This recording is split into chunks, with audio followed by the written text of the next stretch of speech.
everybody, it's Ross here and welcome back to the den. So in this video, I take a break from my speed painting to show you guys what I've been doing with my model train table. It's been a few weeks, but I spent this week working on it, thinking of a few things, and I've come across some heartbreaking stuff, and I'm going to have to go back and redo. And I'll show you that in just a moment. So to start things off with, from my last video you saw me doing a shunting puzzle. I've put this table back together with this one. This one's been bolted into that one. This one's been bolted into this one, and that end one's been bolted into this one. So now I got my, I guess you could say, my master set of module tables set up to where I need them to be. Because if we come over here, I got this one. Funny story, I had to use a round wooden dowel while holding that in my level between here and here to get this the same face level. And once that was all done, furthest I could do was build my first platform piece to go in there. Don't mind the gap. I'm going to cover that over with something in the future. But I'm debating if I want to put down a piece of foam on that or not. And if I do put a piece of foam down, I'm not going to go with super thick foam. I'm just going with a thin layer of foam, maybe like 1/4 inch or something. Or no, 3/8 of an inch? Is that smaller than 1/4 inch? I can't remember. To help quiet things down. And to fasten it, I put these brackets on here, but they're not going to be screwed into the wood. I'm going to run little bolts through them. And then that way, if I got to remove it, I can just unbolt. I did want to run a hinge on it, but I'm not sure how I was going to incorporate the hinges to work. So I kind of left the hinge idea in the wall for now, but that's a good placeholder for the time being, though, to get everything set up and running. These two tables here, they still need to get their adjuster screws. And once I get them in, I can start leveling up this section with that section, bolt it. This one, level, bolt it. This one here, I actually had to adjust the back end a little bit. But the important thing is, that's all ready for a back piece. That's got its back piece support on. And yeah, because once those two are done up, just a matter of bolt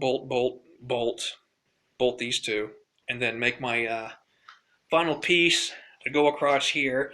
Thank goodness it doesn't be as wide, but so this should, this leftover piece should suffice. The biggest challenge is how to do the second level. Because this spanning gap here, I plan to actually incorporate it into the table as like a scenic piece too, so that'll be fun. But that's what I've been up to so far. And now the heart-wrenching point. Notice how I've got these little blocks to adjust the table height, so they're not using up too much threading. Well, this one here, as we see here, the grade of the floor starts to go downhill this way and bend around a little bit to the sump pump hole.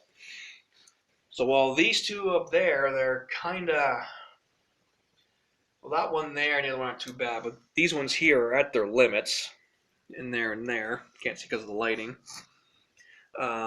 So I ended up doubling up the blocks for these ones because I put them up their limits, and it still wouldn't match the level.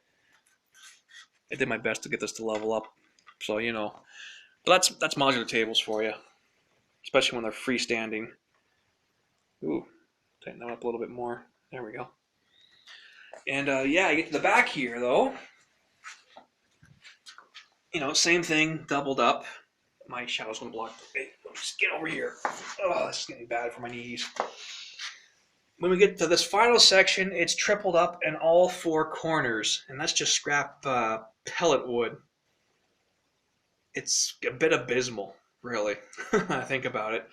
And my 60-year-old future self was screaming, "This has got to go. These blocks have got to go." And I agree.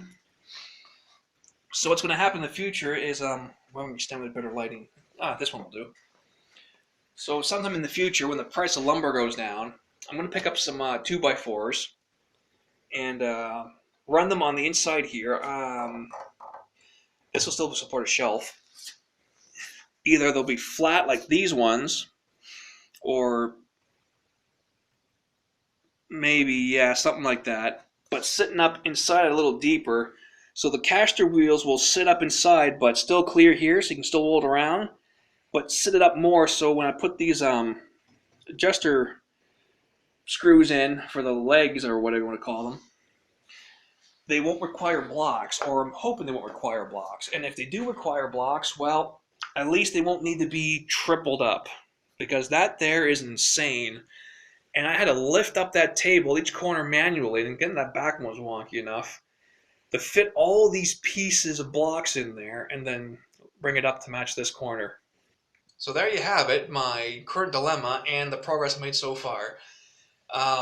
Once I get around to ordering these other two, or a set of adjuster screws, or what you want to call them, for those two tables, things are going to move right along, and I'll have that piece fitted in.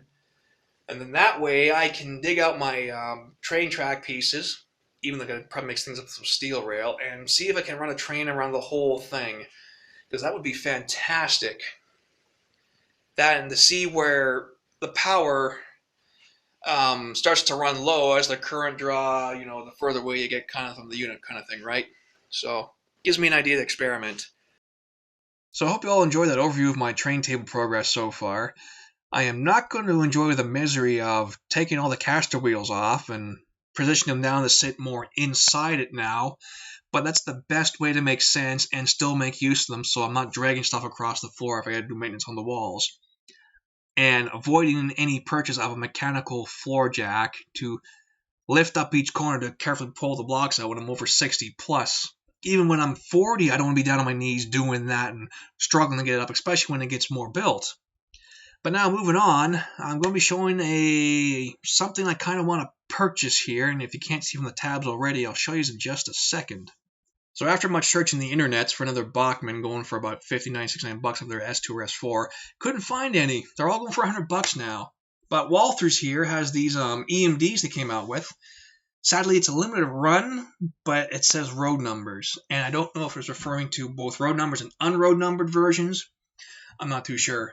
But the simple fact that they have one that's close to the GE 70 tonner by Bachmann in a similar paint setup for a whatever purpose, that's great, because for my purpose, it's going to be a track maintenance vehicle, pulling my boxcar around with the abrasive scrubber pad, because a GE 70 tonner can't pull it.